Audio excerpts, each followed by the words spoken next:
Support for WMNF comes from listeners like you and TEDx University of South Florida, featuring Held Together, an independently organized TED event exploring resilience, storytelling, and community, happening March 7th from 2 p.m. to 5 p.m. at USF's Oval Theater. More information is available at TEDxUniversityofSouthFlorida.com. Welcome to True Talk on WMNF 88.5 with Ahmed and Samar. Guess what? Samar is not here, but I'm here, and it's live. On today's show, we're going to be speaking about a bunch of things, including the World Economic Forum, Davos, Trump's reception there, his efforts to take over Greenland, and his U-turn away from that. The Trump's Peace Board, or Board of Peace, is supposed to manage Gaza and the reconstruction there. Does that have any credibility? And also, there are efforts in the Florida legislation to rename parts of historical Palestine that has been called the West Bank for 80 years since the establishment of the State of Israel. They want to rename that to Judea and Samaria, which is something biblical, a biblical term. What is the Florida state lawmakers, what do they have to do with, creating names for, in foreign, far-off land? Does that even make sense? Is it their job? Why are they doing that? Then probably some of your phone calls. This is True Talk on WMNF. We'll be right back right after this music break.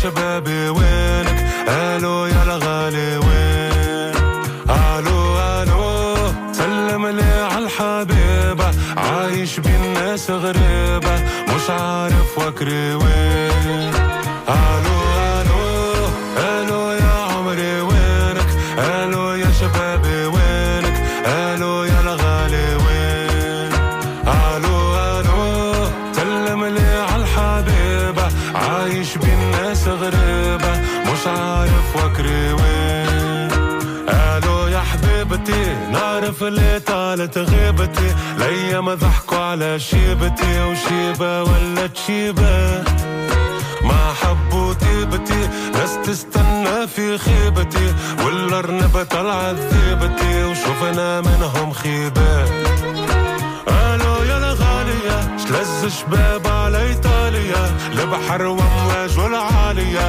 وغرقين وغرقات وحمام وجالية ذات يميني وشمالية وفكري كان في المالية الوحش كبر يا الأخوات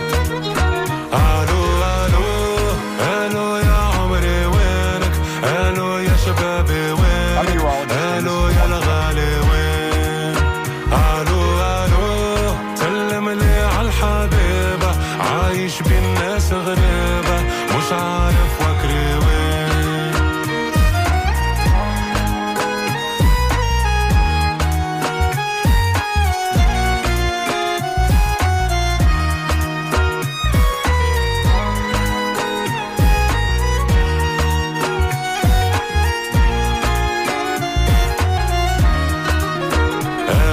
شبابنا جرنا كي تسكر بابنا ما عرفنا شكون أحبابنا والصافي من الخوان وينك يا بلادنا حبيناها بكاتنا بس باعتنا مشراتنا ما يحبوش الإنسان قالوا لك بيدا غبنا والأرض بعيدة هايم وأفكاري شريدة من عنوان العنوان وحياة جديدة ميدوم الذق ومديدة نرجع نزرع وريدة وينور البستان الو يا عمري. And welcome to True Talk on WMNF with Ahmed and Samar. It's just Ahmed today on True Talk, and we're live. I'm going to not taking phone calls yet, but probably in the second part of the show. So today we're going to talk about Trump's so-called, before that, this past week, one thing is very clear: the world is shifting, and no other place was that on display except the World Economic Forum in Davos. Leaders there gathered to talk about the future of global order and the economy. And one speech stood out, I guess, especially to me, but I think to many people as well. Not necessarily because it was a flashy speech, but because it was what some people are describing as honest. And that was Canada's Prime Minister, Mark Carney's speech, which warned that the so-called rule-based international order, long led by the United States, has been ruptured. Not strained, it's not a transition, not challenged, but ruptured. And he's arguing for new alliances will now and should be built not on power, but on values. And that matters, especially when you compare it to the United States and what Trump had to say at Davos. Because while some leaders spoke out about responsibility, cooperation, and restraint, and let's face it, these are basically the world elite, the billionaires and the oligarchs of the world, and government leaders. However, but Donald Trump showed up to threaten allies, mock heads of state, and float imperial ideas, including taking over Greenland, only to kind of walk it back. He did a full U-turn, hours later. So that was kind of a huge contrast between two bordering states, Canada and the United States, and how Mark Carney acted more like a statesman. And that's not to say that, Trump is our president. He's the president of the United States. But we want our president, when he shows up, especially if the United States is leading this rule-based world order, that they act like it. And unfortunately, so many people are dismayed. But after that, on this show, we're going to also be talking about the Board of Peace. So, and I guess nowhere else is the collapse and the credibility of the United States and this international rule-based order is, on display more than in Gaza. So we'll also be talking about Trump's so-called peace board for Gaza and the plan that includes figures directly responsible for the mass death and destruction, like Netanyahu. President Trump invited Netanyahu to join it, and Netanyahu accepted. And then also we're going to be talking about what's happening here in Florida. State lawmakers are trying to rename an area that's part of Palestine, which has been known as the West Bank, into Judea and Samaria. And they want textbooks and other government literature and documents to reflect that, even though that's not the federal law and it's not international law. And including the Department of State, still calls that area the West Bank instead of Palestine. And for a long time, instead of calling it Palestine, especially people who were born in Palestine, like American citizens that are naturalized on their passports, instead of saying born in Palestine, it says born in the West Bank. So until today, U.S. passports are issued that say the West Bank. So today on True Talk, we're going to be talking about Davos, Gaza, and then here in Florida.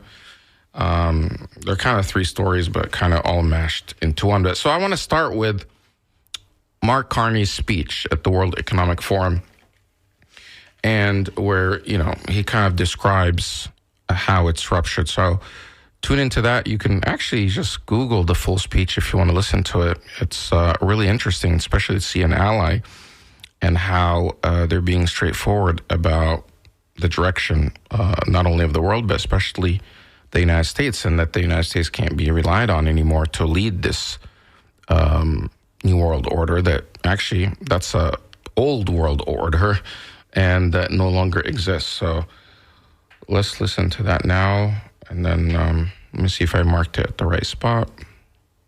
We're reminded that we live in an era of great power rivalry, that the rules-based order is fading, that the strong can do what they can and the weak must suffer what they must. And this aphorism of Thucydides is presented as inevitable, as the natural logic of international relations reasserting itself.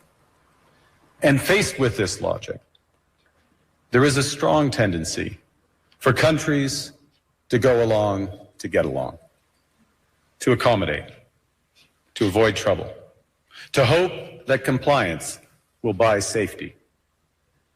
Well, it won't. So what are our options? In 1978, the Czech dissident Václav Havel, later president, wrote an essay called The Power of the Powerless. And in it, he asked a simple question: how did the communist system sustain itself? And his answer began with a greengrocer. Every morning, this shopkeeper places a sign in his window: "Workers of the world unite." He doesn't believe it. No one does. But he places the sign anyway to avoid trouble, to signal compliance, to get along. And because every shopkeeper on every street does the same, the system persists. Not through violence alone, but through the participation of ordinary people in rituals they privately know to be false. Havel called this living within a lie. The system's power comes not from its truth, but from everyone's willingness to perform as if it were true. And its fragility comes from the same source. When even one person stops performing, when the greengrocer removes his sign, the illusion begins to crack. Friends, it is time for companies and countries to take their signs down. For decades,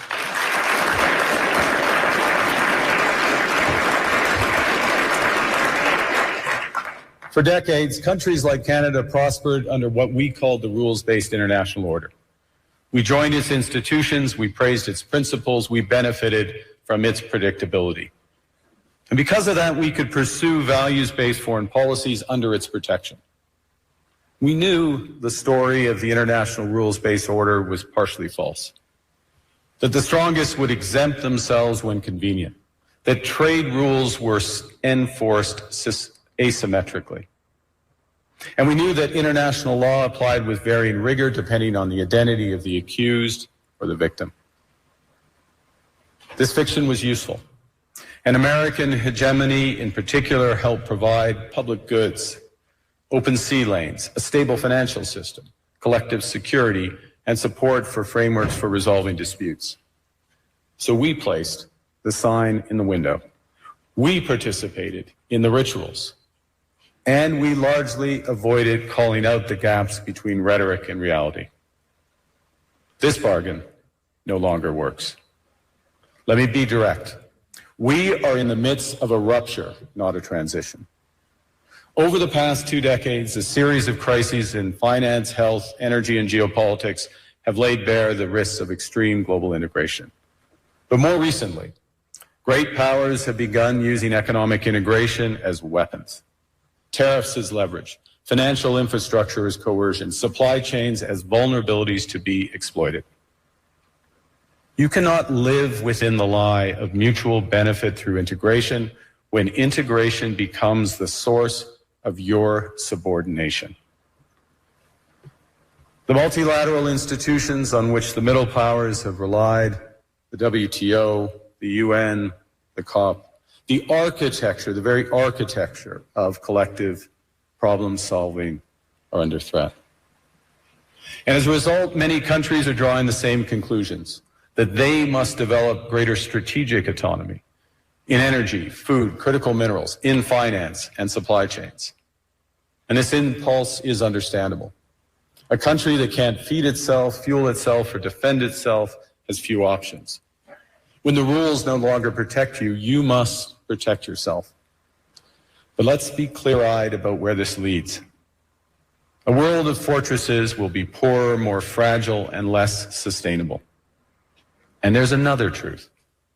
If great powers abandon even the pretense of rules and values for the unhindered pursuit of their power and interests, the gains from transactionalism will become harder to replicate. Hegemons, cannot continually monetize their relationships. Allies will diversify to hedge against uncertainty. They'll buy insurance, increase options in order to rebuild sovereignty. Sovereignty that was once grounded in rules but will increasingly be anchored in the ability to withstand pressure. This room knows this is classic risk management. Risk management comes at a price. But that cost of strategic autonomy, of sovereignty, can also be shared. Collective investments in resilience are cheaper than everyone building their own fortresses. Shared standards reduce fragmentations. Complementarities are positive sum. And the question for middle powers like Canada is not whether to adapt to the new reality. We must. The question is whether we adapt by simply building higher walls or whether we can do something more ambitious. Now, Canada was amongst the first to hear the wake-up call, leading us to fundamentally shift our strategic posture. Canadians know that our old, comfortable assumptions that our geography and alliance memberships automatically conferred prosperity and security, that assumption is no longer valid. And our new approach rests on what Alexander Stubb, the President of Finland, has termed value-based realism. Or to put another way, we aim to be both principled and pragmatic. Principled in our commitment to fundamental values, sovereignty, territorial integrity, the prohibition of the use of force except when consistent with the UN Charter, and respect for human rights. And pragmatic in recognizing that progress is often incremental, that interests diverge, that not every partner will share all of our values. So we're engaging broadly, strategically, with open eyes. We actively take on the world as it is, not wait around for a world we wish to be. We are calibrating our relationships so their depth reflects our values. And we're prioritizing broad engagement to maximize our influence. Given the fluidity of the world at the moment, the risks that this poses, and the stakes for what comes next. And we are no longer just relying on the strength of our values, but also the value of our strength. We are building that strength at home. Since my government took office, we have cut taxes. Okay, that's Mark Carney, the Prime Minister of Canada, is speaking at the World Economic Forum just yesterday. Was it yesterday or the day before yesterday? In Davos. This is where the world elite, government leaders, as well as business leaders, NGOs, and other gather. It's basically, some of the most powerful people in the world. Trump also showed up, but we'll talk about that in a minute. But here, Mark Carney is making it, something shockingly clear and honest, something usually politicians are not so honest about. And he's basically saying out loud what many governments already know and just wouldn't admit, that the so-called rules-based international order works selectively. And when it fails the same people every time. The weak states, middle states, or middle power, as he calls it. It fails the same people every time. Sanctions don't just bring justice. Don't bring justice. Institutions don't enforce accountability, and the gap between rhetoric and reality keeps growing. And you see that, at the UN, international institutions are not effective. These rules that were established post-World War II seem to selectively just be applied to the weak states in Africa, the third world. And these rules are often violated by the strong, by the powerful, by the great states or their allies, and there's no accountability. Whether that's Russia or the United States or even China, or whether that's Israel, because they're protected by the United States. And we'll talk about Gaza in a little bit, but we saw on display how 2 years of genocide just continued and no one can do anything. And everybody's asking, how is this possible? How is no one stepping in to help? Where are the international institutions? Where is the United Nations? Where is the International Criminal Court? Where is, the Geneva Convention, the genocide, and the slogans of never again. And it seemed that some people were saying, well, these, and when some institutions started to act like the International Criminal Court, where they issued subpoenas or arrest warrants for Netanyahu and other Israelis that were carrying out this genocide, you had a strong reaction from lawmakers in the United States saying, how dare they?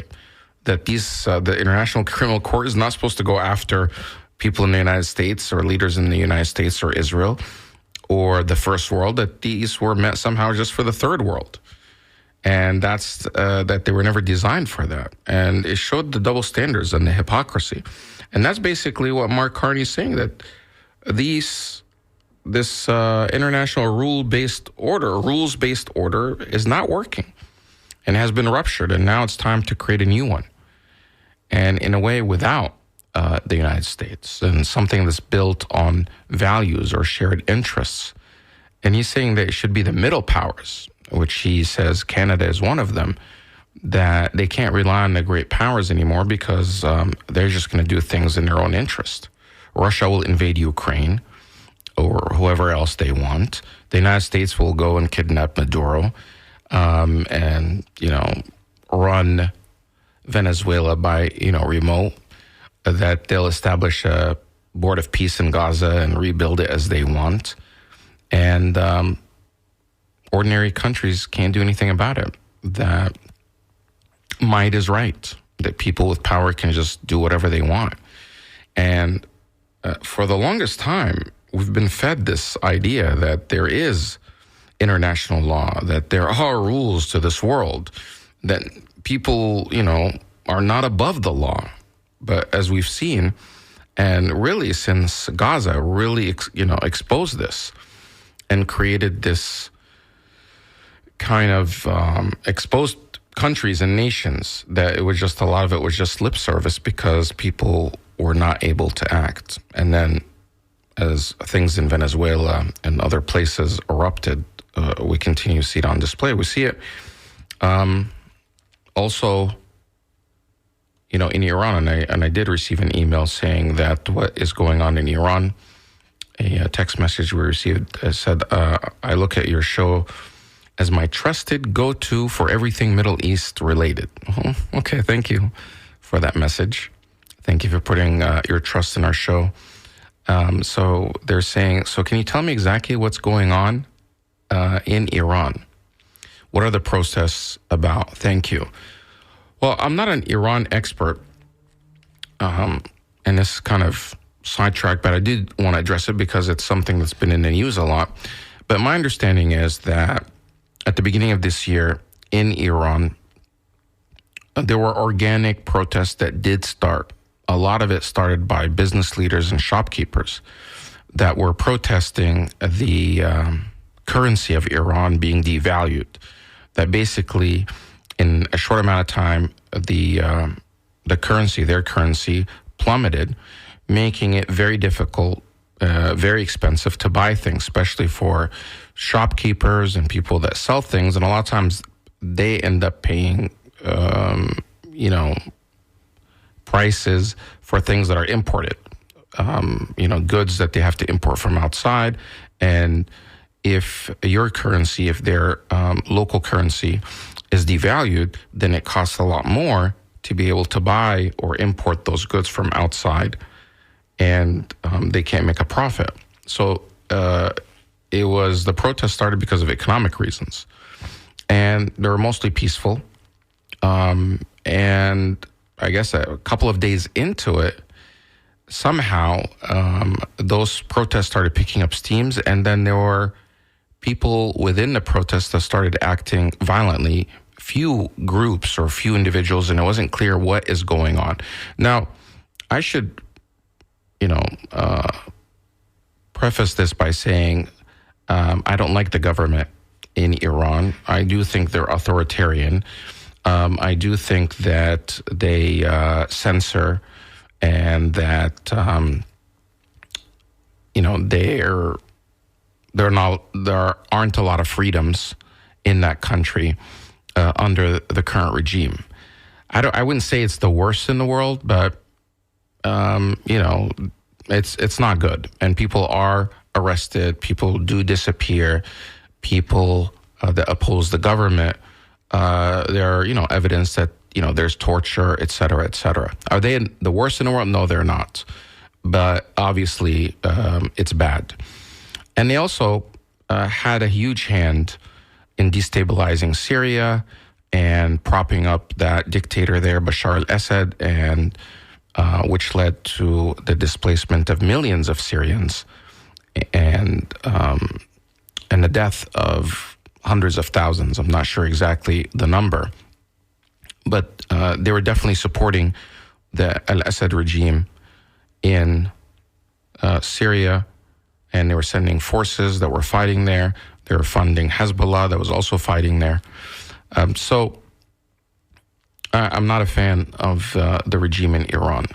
However, I don't support international intervention. I don't believe that they should be sanctioned or that the United States should use their military power to overthrow the government or do a regime change. If the people want to overthrow their own government, that's their thing. They should have that right to do that.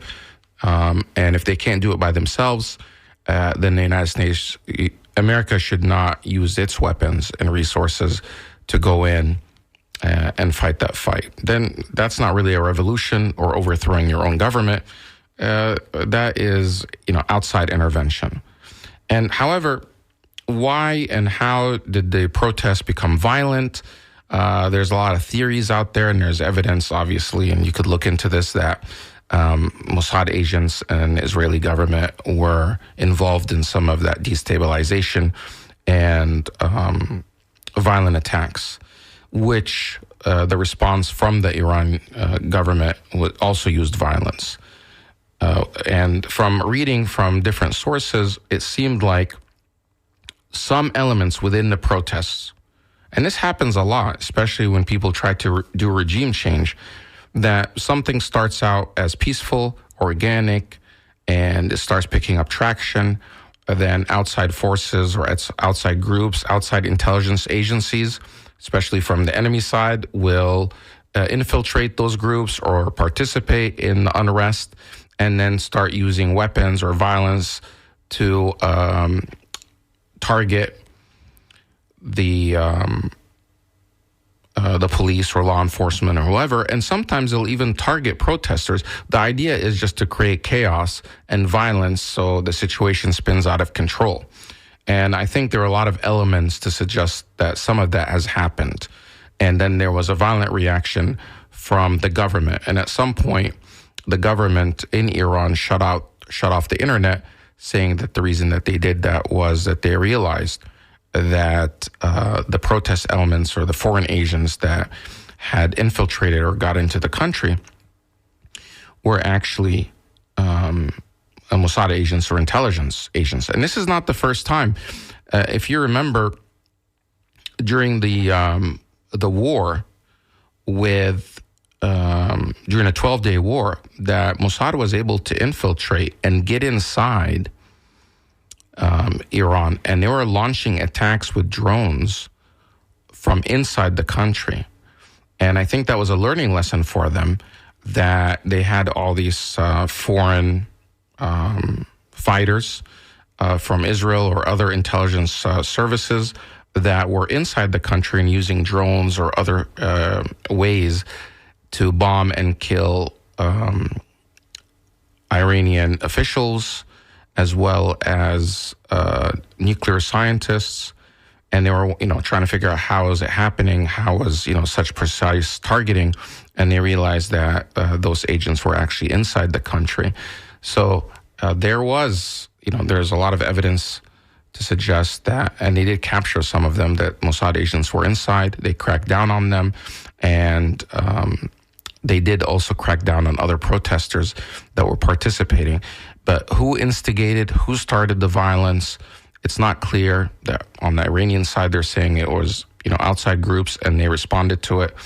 And at some point, once he shut down the internet, and they were saying that the orders from outside and the coordination from outside stopped happening, and they weren't able to communicate with each other, and they were able to capture some of those individuals that were leading those attacks, and they got things under control. Now, Trump did say that help is on the way, and encouraged the protesters to continue in the streets and to take over institutions, and which is interesting, because imagine if a foreign nation was saying that and encouraging, and putting out tweets and messages urging Americans to take over American institutions. Because there are protests, and there are definitely protests. There are protests in different cities throughout the country against ICE. And Trump was saying that, they started killing their own people. Well, law enforcement in America also killed protesters within America recently. So imagine, and I'm just saying this I'm not saying it should happen. I'm saying, as an example, imagine if a foreign leader was urging Americans to rise up and take over institutions, to take over ICE and other facilities. Now, imagine a step further where they actually started providing weapons to some of those individuals, and they started using violence. How will the government respond to that? How would the U.S. government respond to that? Definitely, they would send in the National Guard. If people start shooting at law enforcement, there would be a crackdown on that. So to simply point out that Iran is somehow unique in that they're just so evil, that they're killing their own people, and that's the reason why Trump and the American government wants to go in to save the people of Iran, that they're sympathetic with their human rights. I don't think anyone's buying that. I think the people that wanted to see a regime change there is Israel and elements within the United States government. I don't think everybody did, but definitely some elements within the U.S. government wanted to see a regime change there. And they were pushing the son of the former Shah of Iran, who was overthrown. Who was the Shah of Iran? The Shah of Iran was one of the most brutal dictators. He was probably even more brutal than the current regime. The difference is the Shah of Iran was allied with the United States. He was secular. And the government there now is religious. It's a theocracy. And they're not allied with the United States. They oppose U.S. policies in the region. And that's why they want to replace him. They don't want to replace him with a democratically elected leader. They want to install and handpick the son of the Shah, who's grown up here since he was a child in the United States, and doesn't have any government experience. And somehow he's going on Fox News and other places, and they're calling him the Crown Prince. He's not the Crown Prince. He was a child when he left there, and there's no monarchy in Iran. So there's actually some sort of, theocracy, a cross between theocracy and democracy. They do have elections in Iran. There's not necessarily multiple. It's not as free as the United States or other places, but it's actually more free than even places like Saudi Arabia or the UAE. They actually have elections there. President does change. They have term limits. They have a parliament. And they want to change all that into a monarchy that's led by the son of the Shah, and they're calling him the Crown Prince. So it's just installing another puppet regime. That's what Israel wants. That's what elements of the U.S. government. But again, even Trump himself, when he ran, he said he's not going for forever wars, and he's against regime change. But that's exactly what these people are pushing for. Now, on the eve of going in and actually bombing Iran, Trump pulls back and decides not to, and says, well, they decided not to execute these people. Who were they going to execute? A lot of them were actually Mossad agents. They captured all these Mossad agents who were going to be executed. And once they had them and showed them and sent a message, and this is what, some of the readings I've, seen online, I haven't necessarily verified it myself, but this is some of the stuff that I read. Once they shared with the Israelis and the Americans who they have in custody, then Trump and Israelis backed off on bombing Iran. And also another factor in it, that Trump's intelligence apparatus, the CIA and others, said that there is no guarantee that bombing Iran alone would lead to regime change or the fall of the regime in Iran. And once he found that out, that it was too much of a risk and it wouldn't pay off, he pulled back and decided not to go through with the bombing. So should the people of Iran have more freedoms? Of course. Is the regime there not, authoritarian? Yes, it is. But is the United States agenda to try to change the regime there the best course forward? No, it's not. It would actually lead to more violence. And the reason people were protesting to begin with was because of the economic situation. That economic situation is there because of the sanctions that the United States is imposing on Iran. And when that wasn't enough, they did more efforts to manipulate their currency to try to crash the system there. And that's why people are protesting. So if you really want to help the people of Iran, you would lift the sanctions, because the people that are hurting the most, they're hurting because of the sanctions. They were not protesting because they're not free. They're protesting because, of course, that's not to say that they're not free. The main catalyst that pushed them out into the streets is because things are so expensive, that their currency was so devalued, and that they're not able to buy things to live on. And that's what pushed them to the streets. And not because that they want the United States to come and overthrow and bring the Shah in.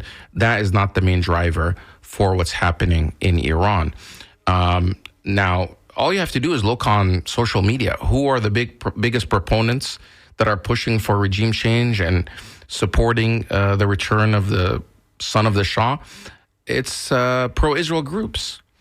And even Pompeo, he had tweeted something like, that he's, cheering on the people of Iran, and the Mossad agents are right next to them.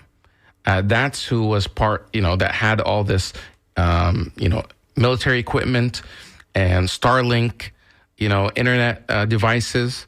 Starlink is banned, which is, Elon Musk's internet service is banned in Iran, and actually was never turned on in Iran. The only time it was turned on was to support the military that's going in, or spies that are going in with those devices to be able to communicate. Before that, you can't just go on and just apply for the service. So when he was saying, we turned it on to be free in Iran, well, people don't have the receiver, the dish, to be able to have internet service. Who had those dishes? Spies that smuggled them in and were pushing, these devices to be able to use it to coordinate attacks against the government, to overthrow it. Again, I don't want anyone to confuse my comments to say I support the regime. I'm anti the regime in Iran, but that does not mean I support any type of military intervention or any international intervention in Iran. If the people of Iran want to be able to rise up against their own government and remove them, that's up to them. They should not get the support or the military help or do that with U.S. firepower. That would not be a revolution. That would be a coup. That would be a regime change. I did want to go to comments about the International Board of Peace, but you could email me at dj@wmnf.org, or you could also call at 813-239-9663, 813-239-9663. So I said a lot about Iran. I got a couple of emails. So somebody said Netanyahu came to meet Trump at Mar-a-Lago. This is a text message I received it at the station. Netanyahu came to meet at Mar-a-Lago, and the next day protests erupted. Questions around Iran protest are asked by Zionists or settlers who can't read the writing on the wall. Okay. Somebody else also texted because they didn't sign it, but thanks for the text. They say, thank you for your deeply important and irreplaceable work to free Palestine. Okay. Yeah.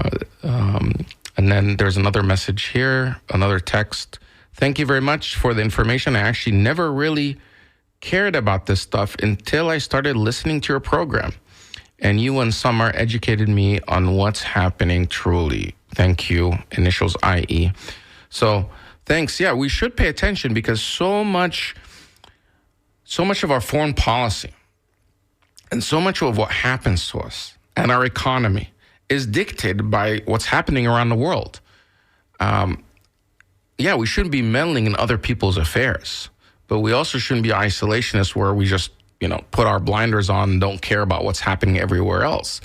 The United States has been leading since World War II, this, international rule-based order, as they call it. But in reality, it seemed like the United States, or over time, at least for the past couple of decades, that the United States is above this rule-based order. And then Trump really highlighted that. He says, you know what, I don't care. And then when questioned by the New York Times as, what checks do you have on your power?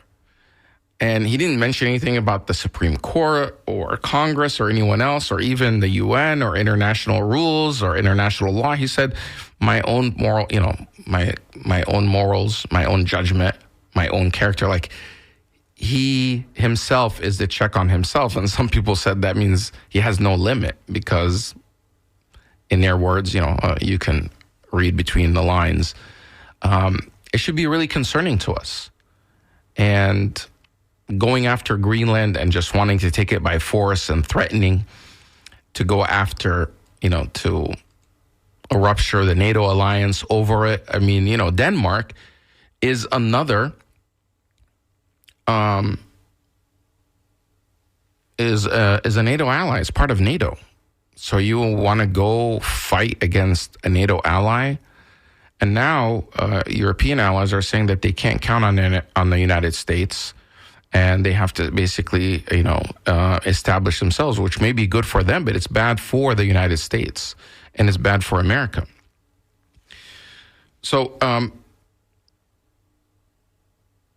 now, when we talk about the end of the international rule-based order, and in a real-world example of what happens when power replaces accountability, I mean, look at Gaza. Because right now, we're being sold this, what's called the peace plan, and it's being designed without Palestinians, and it's led by people tied to the destruction and framed as some sort of stability. That's not peace, and it tells you everything about the system that Carney, the Prime Minister of Canada, was talking about. That, when we talk about Gaza and this board of peace, who are some of the characters on this board of peace? And it keeps changing, so I need to go Google it right now. Who's on the board of peace?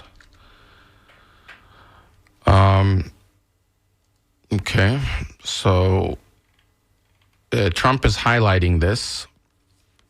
So it keeps changing, but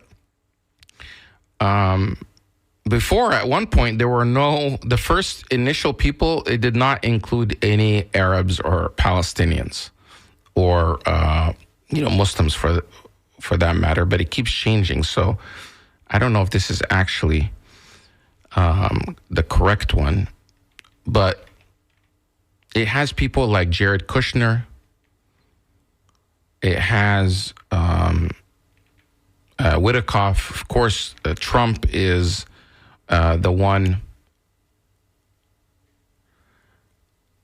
leading the effort. Oh, okay. So the Board of Peace Executive Board. So there's an executive board and there's a Board of Peace. So the executive board, which is really the ones with power, Marco Rubio, Steve Witkoff, who's the envoy to the Middle East and Trump's business partner, Jared Kushner, Trump's son-in-law, Sir Tony Blair, former UK Prime Minister, who was one of the leading proponents of the war in Iraq, Mark Rowan, CEO of Apollo, AJ Banga, World Bank President, Robert Gabriel, Security Advisor. And supposedly, in addition to that, Netanyahu was invited to the Board of Peace. He's not on the executive board, but being on the Board of Peace. And, how can you invite Netanyahu to the board of peace when he was almost single-handedly responsible for all the destruction that happened there. And this board of peace is supposed to raise money from around the world, especially the Middle East, to pay for this rebuilding. But who's going to pay for who's going to lead and decide about the rebuilding? It's mainly Witkoff and Jared Kushner. And Jared Kushner gave a press conference and press statements about what's happening there and said that in order for this to actually move forward, that Hamas would have to put down their weapons and hand over power in Gaza to this technocratic government that was picked by Jared Kushner and Witkoff. It is Palestinian technocrats, however, they answer to the executive board. But it seems like this is just another grift for Jared Kushner and family and the Trump family to be able to just, rebuild this entire, which is going to cost, hundreds of billions of dollars to be able to rebuild that strip.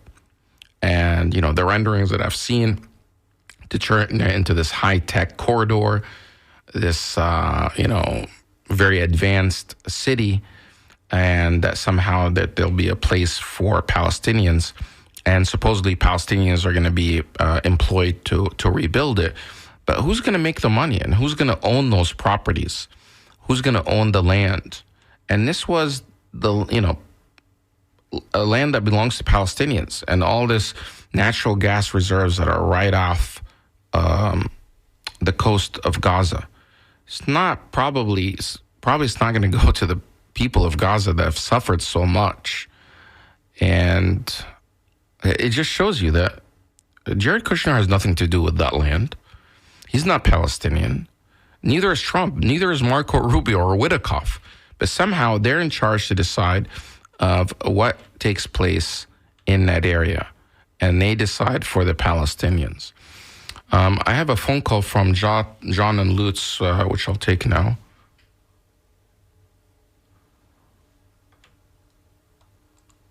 John, you're on the air. Go ahead. Yes. Hello, Brother Ahmed. Thank you for taking my call. You're welcome. I too find the fact that the people on this executive board and the lack of Palestinians, I find that very disturbing on this so-called board of peace. But I also searched what nation states are also on part of this board of peace, and was glad to see that there's at least 8 Arab nations that are in the Organization of Islamic Cooperation, or the Arab Alliance. And I wonder, do you feel that there might be with those, because those Arab nations are in support of the UN peace resolution that's supported by 152 or more nations of the world? Is there a chance that there might be a state of Palestine designated? I mean, you hope so. This has been the Arab peace plan, which has been proposed for over a decade now. That basically Arab states said they would recognize the state of Israel. Many of them already do. Egypt recognizes they have diplomatic relations. So does Jordan. UAE has signed on to the Abraham Accords. Bahrain, Morocco, others have. So, Israel is recognized pretty much by everybody, but not everyone has diplomatic relations. But they said we would have normalized relations with Israel. We would have trade relations. We would protect each other. If Israel would establish its borders to the 1967, meaning before 1967, when they annexed or took the West Bank and Gaza and other places, they would pull out of those areas and Israel would be within 1967 borders. And they would establish the state of Palestine side by side with Israel. And based on that, the Arab peace plan says that they'll all recognize and work with the state of Israel. But Israel has refused to do that. And they don't want to do that. I mean, the current government says whenever you talk about two-state solution, they say there's no such thing. Netanyahu went to the UN even before, just like a month or so before October 7th, showing a map of Israel that included all of the land, including the Palestine land, including the West Bank, including Gaza, and saying that's all of Israel, basically erasing anything Palestinian. When you talk to Israel First people in America, Christian Zionists, Jewish Zionists, others that simply say, and Israel First politicians, they say there's no such thing as a Palestinian and there's no such thing as Palestine. It never existed. It's a made-up, fabricated thing. These people are trying to rewrite history, to erase an entire population.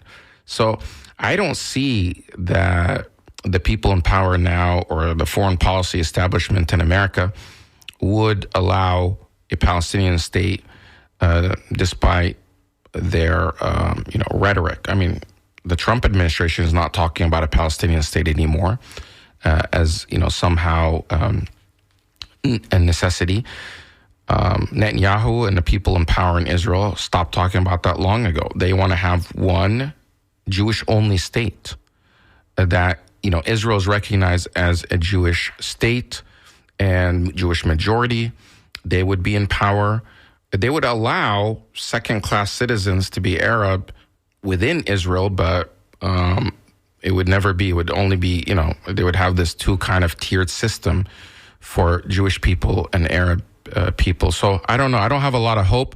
Those countries that are part of the Board of Peace, they're subservient to, like, in most part, they're not strong countries. They're just like, Mark Carney of Canada was talking about, saying that the international rule-based order, it doesn't matter how many countries are on what board. They're ineffective. They basically listen to the great powers, and the great powers have veto power. You look at the United Nations Security Council, there are, 5 permanent members. For whatever reason, those 5 members can say no to anything. If the whole world wants something, if the entire world wants a state of Palestine, and one of those 5 members says no, which includes the United States as one of those 5, then it doesn't happen. So how can that be, a framework that can continue? But thanks for your call, John,